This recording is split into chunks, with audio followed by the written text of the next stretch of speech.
In this movie, this lustful pastor's wife makes out and do with one of her husband's best friends who was also her ex. Watch to see what happened and how. The movie starts with Ellis lying under a tree in the woods, looking at the sky and touching herself. After a while, she stands up to pick a fruit from the tree and then heads home. During dinner with her husband, she complains that they're out of butter for the bread she made. Her husband says they'll manage, but he can't eat the bread. That night they did the do together just like normal couples. The next morning at breakfast, her husband tells her that his friend Olavi is moving from the city and will stay with them. Ellis doesn't say anything but starts cleaning the house and prepares a room for Olavi. When Olavi arrives, Ellis's husband picks him up and explains that not many people live in the town but more have come due to COVID. He tells Olavi they grow their food, hunt, fish, and get milk and eggs from a neighbor. When they arrive home, her husband introduces Olavi to Ellis, reminding him that he stayed at her parents' house 15 years ago. After exchanging greetings, her husband takes Olavi to see the rest of the property. Later that day, they had dinner in the garden. Ellis's husband, Miko, asked Olavi if he had a woman in his life. Olavi said he didn't, but he met a woman on the ferry who liked climate change and mushrooms, and the couples immediately knew it was Lena, a doctor. Miko got up to get something, and Olavi asked about Ellis's dad, saying they had great conversations when he stayed with them years ago. Ellis replied sadly that her dad had passed away, but he always talked about Olavi after he left, expecting him to return, but he never did. Olavi explained he wanted to come back, but circumstances changed when Paris happened. Miko returned with a jacket for Olavi and an old picture of them together. They laughed at the old picture, then went inside after dinner. Ellis couldn't sleep that night, so she went for a swim at dawn. In the morning, Olavi and Miko went for a swim. Miko asked why Olavi hadn't settled down, and he replied that the one he was interested in got married. On their way back, Miko told Olavi that Ellis didn't want to marry him at first because she wanted to travel and study.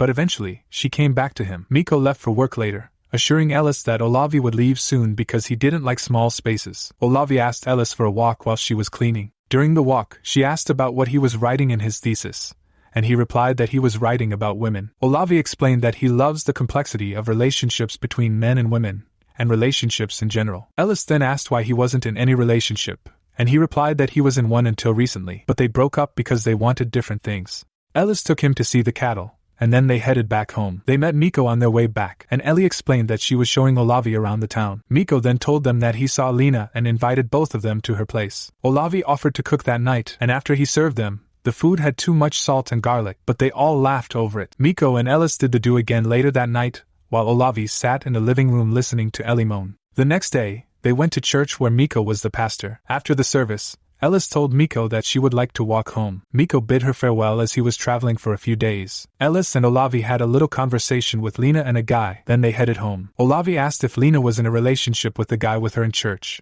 but Elli replied that Lena didn't like him that much and was waiting for someone better. Olavi told her that love isn't the only thing to consider before settling down with someone. It would be terrible if you don't share some personality with the person. When they got home, she gave him some water and then went to her room. Later that evening, they went to the riverside, had some drinks, and then went back to the house when it was dark. Elli couldn't sleep that night. She touched herself and swam naked in the morning. Elli and Olavi went fishing later in the day. He asked her if she usually fishes with Miko, but she replied that she usually fishes alone. Olavi then asked if she was happy with Miko. She replied that she was, but sometimes she wishes someone could rescue her and take her somewhere else, although she has chances to leave and she didn't. So she thinks those wishes are just wishes. Elli asked him the same question, and he replied that he feels lost sometimes but chooses happiness most times because it's a choice. When they got back home, Elli went to the room to change. Then Olavi followed her in without knocking. He moved close to her and asked if he was invading her privacy, but she told him that it was okay, so he started touching her. Olavi took off her underwear then started eating her out when they heard Lena and a few other members from church in the house. Elli rushed out to meet them. Then they ate and had fun together. Lena and Olavi became close during the short period of time. They kissed and got intimate. Elli saw them and became angry, but she concealed it. They all left on a ship, but Elli didn't go with them. The next morning, Olavi returned and found Elli cutting some wood. He asked her if she was okay, and she replied that he and Lena seemed to enjoy themselves the previous day. Olavi replied that he did, but he was thinking about her throughout instead. Elli dropped the woods in her room, then went to the riverside with Olavi following her. She got naked, and Olavi also got naked. Then she announced that she would race him and started running towards the center of the river. She got out after a while, then Olavi followed her. She took him to the wood and tried to kiss him, but they heard loud music from the house, so they went to the house. They met Mickey at home, and he told them about his experience at the burial and how it was important to reflect on life, the past, and memories as it was vital. Miko further explained that when Olavi came to visit them, it made him reflect on their times together 15 years ago, and it made him feel young again. Elli was imagining herself craving alone time Olavi and doing all sort of things with him while Miko was talking. Then she used the same energy to make love to Miko that night. Olavi heard her moan and came to watch them through the slightly open door. Then he went to touch himself in his room. The next morning,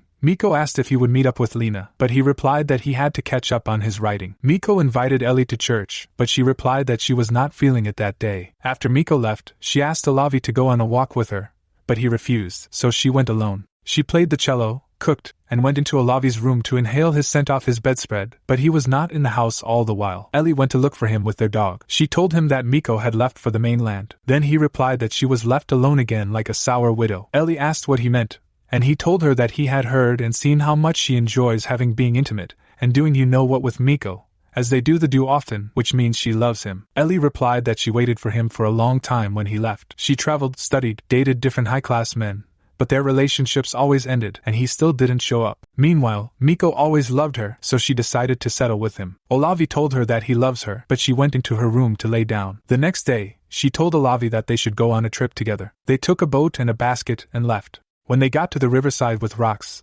Elli laid a blanket on the rock. She seduced him and told him to finger her. When she was satisfied and Olavi tried to go in with his dick, she stopped him and stood up to leave. Olavi followed her, and they met Miko when they got home. He told them that it was the anniversary of the day he went to Elli's parents' house to ask for her hand, and Olavi was also there that day, so he told them that they'll celebrate. Ellis locked herself in her room and screamed into her hands while Miko and Olavi sat outside. Miko told him how much he loves his wife and wished they had a child together, but Ellis was not ready, and he still regrets his college girlfriend's abortion. Ellis came out to meet them, and when Miko went to check the barbecue, she apologized that she could not stop Miko from coming close to her. Then Olavi replied that she can stop him if she really wants to. When Miko came back to the table, Olavi told them that Lena would take him to the mainland, and he'll leave back to the city from there. But Miko told him that he can't leave yet. Then they talked about other things. After dinner, Miko tried to cajole Ellis to follow him to the room, but she refused. After much persuasion, she screamed at him and told him he was suffocating her. Ellis ran out and went into the river, screaming into the air. She sat by the riverbank till dawn, then went back to the house. She apologized to Miko,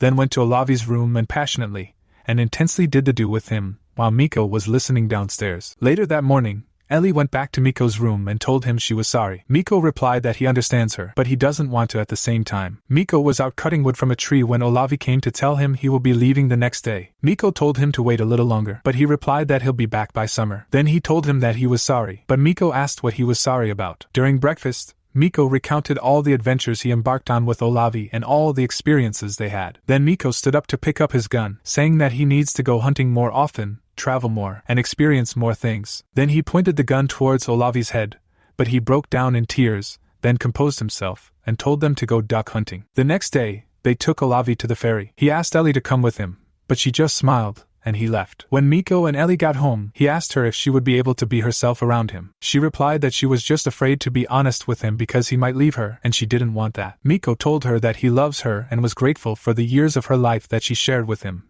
and he'll accept whatever decision she makes. He told her he wants her to be happy with or without him. They went back to their normal life routine, and one day she invited him to go fishing with her, and he agreed. If you enjoyed this video, please hit that like button and subscribe. I would also appreciate a comment because it helps like you can't even imagine. It's a new channel and every bit of support counts.